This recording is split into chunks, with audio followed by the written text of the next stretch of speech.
Hey crafters! Hope you are enjoying summer wherever you are. I hope the weather has been nice.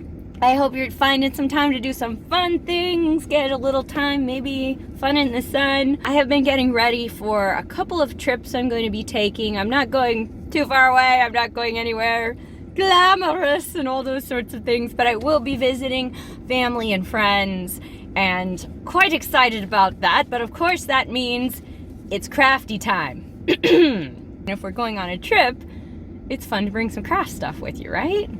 I mean, think back to being a kid. I remember really loving bringing some projects with me when my family went on like road trips or visited other family members. Partially because I just wanted, something to do. I liked crafting and I didn't want to be bored. But I really love those projects that let me make my own souvenirs. Like fun little things that you could either keep for yourself and like remember your trip by, or maybe make in multiples so that you could give some away. That was always really fun because I loved making them, but I also didn't have to spend a lot of money that I couldn't do to bring back some fun gifts for friends and stuff, and make gifts for me too. That was always really fun. So why don't we do that as adults? Make your own souvenirs.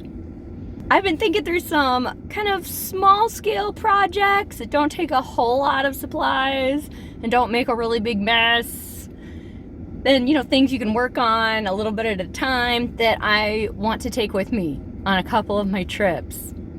Let's head to the craft store, and I need to go to Target to grab a few things, little bits here and there, and then I'll show you the stuff I already have at home and some of the supplies I've been prepping, and see what you think. See if you get behind the idea of making your own souvenirs. Let's dive in, let's gather supplies, and get started.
Well, you guys, I'm sharing one of my favorite projects with you today because I love wearing scrunchies.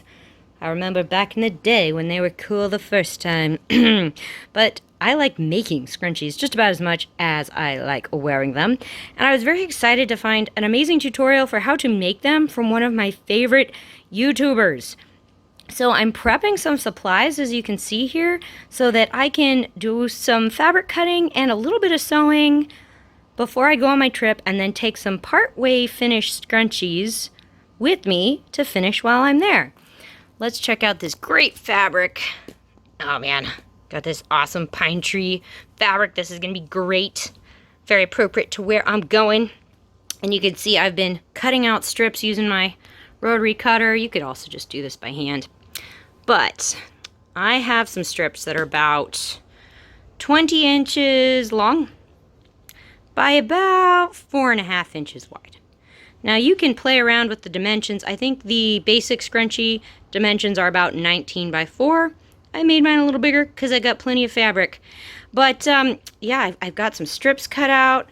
I'm going to do some pinning here, and I'm going to sew up some tubes. Yeah, scrunchie is basically a tube of fabric with elastic inside it to make it like a donut. Now I can't claim to have invented the cool way to make these scrunchies that I'm going to use. So I'm kind of going to show you my prep work talk you through my steps a little bit, and then I'm going to link you to the amazing tutorial that helped me learn how to do this, because it's the coolest way I've ever seen to do it, and it looks great every time.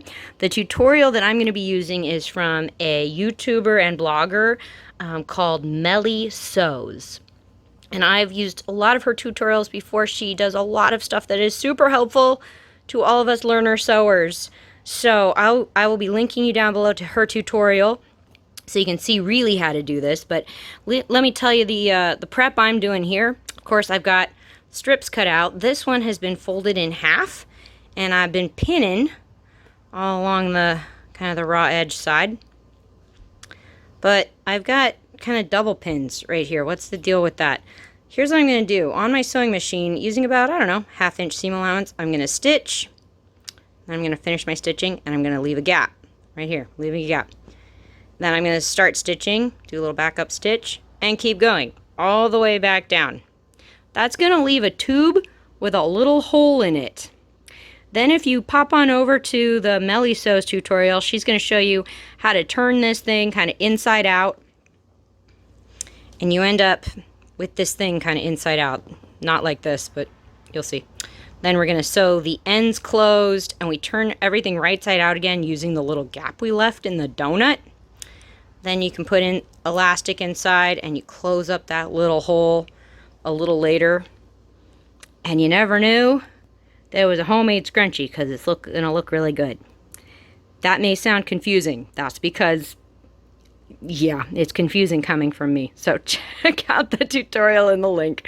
I'm going to keep cutting out a few more strips. I'm going to sew some of these tubes. And then I'm going to cut some lengths of elastic. Bring some thread, some needles with me. And then following the directions, I will sew some of these while I'm on my trip.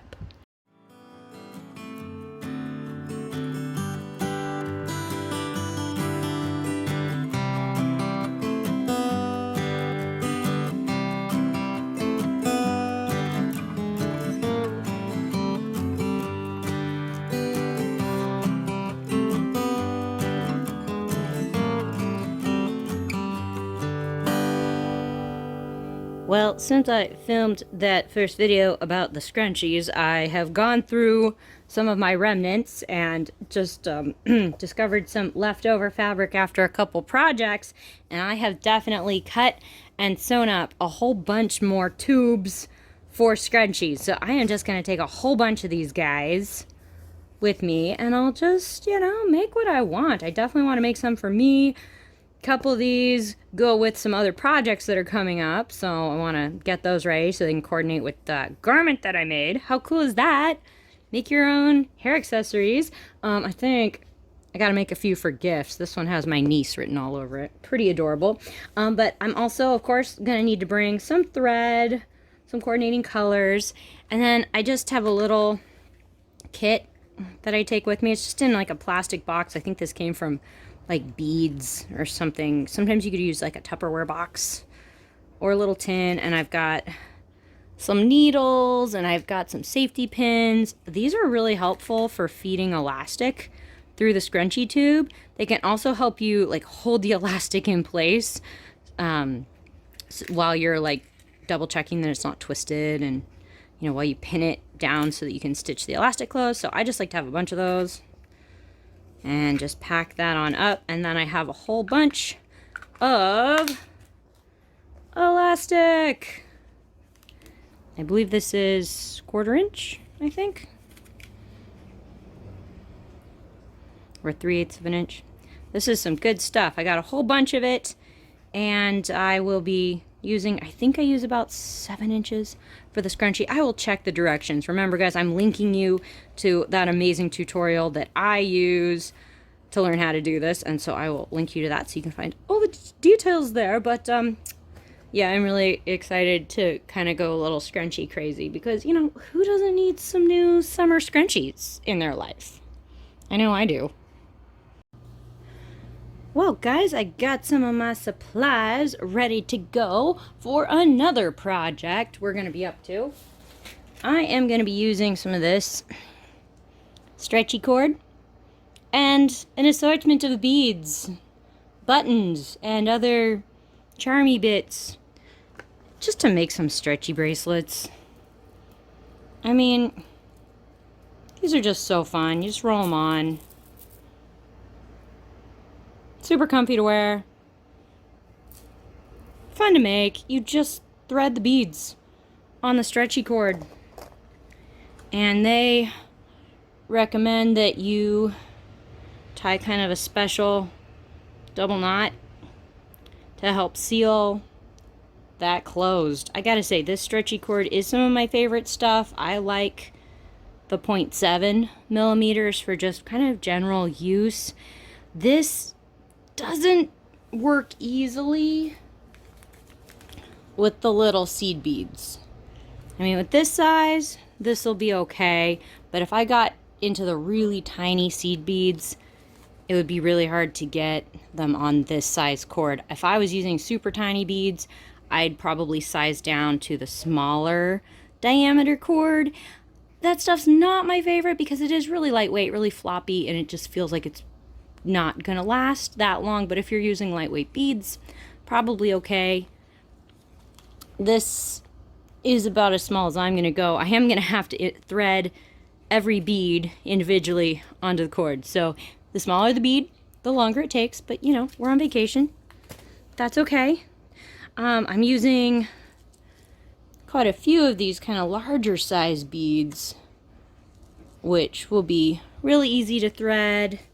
I've got some metallic bits, some just kind of fun accent beads. I'm gonna experiment with some wooden ones that I've had in my stash for a while. I think these would be really fun for kind of a souvenir feel, including these guys. Oh, you can also use buttons. Yeah, just use the little button loop, thread them on to your bracelet. A lot like these guys. And then the button kind of stays flat against you. That's pretty cool. I love this one that my sister made me a while back. Super simple. She's using wooden beads and then some colored glass and one little metal one as an accent. So cute. I love this. Okay, so I've got my sources of inspiration. I've got my beads, just a whole bunch of different colors, textures. I've got my stretchy cord. One more thing I am going to need. I always love having a little bit of craft glue with me. Now, if you're going on a plane, double check the regulations. You may not be able to bring this kind of thing on a carry-on. So check on that. Craft glues tend to be kind of flammable. So this may be more of a car trip item or put it in your checked luggage. But I really like, once I have threaded the beads, I've tied the cool knot, I like to pull that knot really tight and get a little dab of this on that knot. And I'll kind of just sit there and hold the knot tight and kind of blow on the glue a little bit to try to dry it. I don't want a huge blob of glue, just a little on that knot, but I'll just sit there for a moment and try to let that dry a little bit. That seems to keep the bracelets sturdy over a long period of time. Kind of hard to see. I hid the knot right next to this button. Let's see if we can focus a little more. But yeah, getting a little bit of glue on there definitely seems to help maintain that knot over a longer period of time. And then you might have been wondering why on earth I needed nail clippers at Target. I found that these guys are the best way to trim the stretchy cord close to the knot when you're done.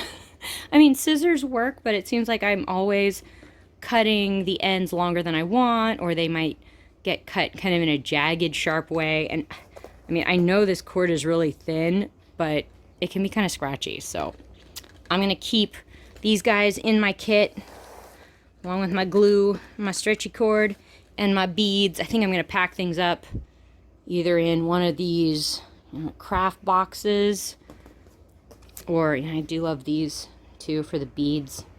I think I'm going to pack up my stuff into one or both of these, and then I'll just have them for whenever I want to just sit around and make a bracelet or two because, you know, it's summer. Make some for you, make some for your friends. Why not?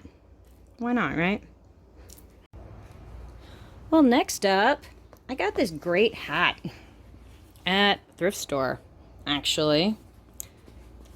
Love it when I find embellishable items, either secondhand or at a good price otherwise. And I'm thinking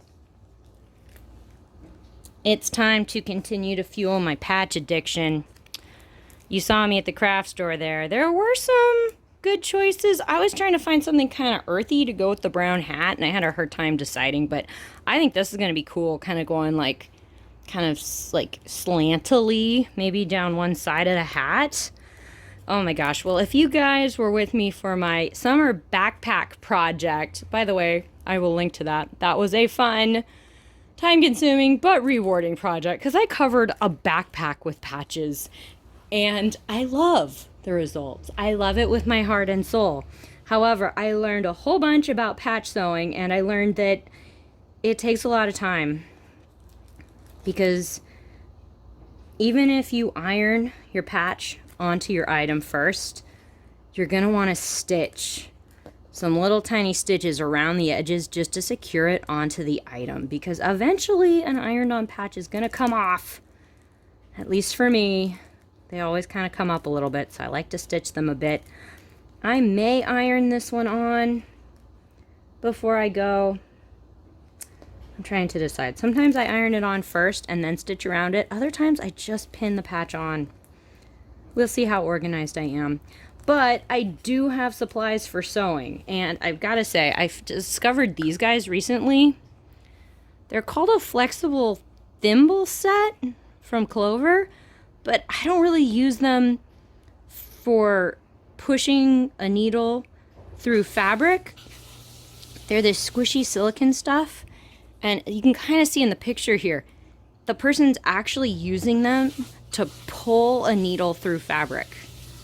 And sometimes, oh, sorry for the sound in the background. It's my dishwasher. Sometimes when you're sewing patches on, especially like a heavyweight fabric, or maybe you're using a patch that has that iron-on plasticky stuff on the back, it can be really hard to pull the needle through the thread. So this can help because they're silicone-y, they're grippy. This changed my life. And then I finally bought a thimble that kind of fits on my finger. And this was absolutely necessary for my backpack because I was like pulling the thread or pulling the needle sometimes, and other times I was pushing it through the thread or through the fabric. I don't know. This can be a workout sewing patches on. So I highly recommend getting yourself some finger protecting tools. I actually got these guys on Amazon. I've also got kind of a collection of needles I'm going to use. I also have some thread in with my scrunchie making stuff. I think I'm just going to use a little black thread and do little stitches all the way around this. But yeah, I think that's most of what I need. Patch sewing takes time, but it's also one of those things you can work on a little bit at a time and then put down later. And then of course I might need to wear this hat while I'm there. So, perfect accessory. And last but not least, I almost forgot my measuring tape. I'm gonna need this because I need to measure the length of the elastic for the scrunchies. I double checked. I think I like 8 inches of elastic for my scrunchies.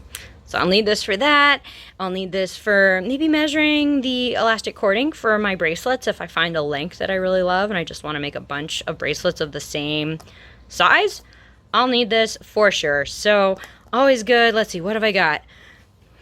Needle, thread, some pins, some safety pins,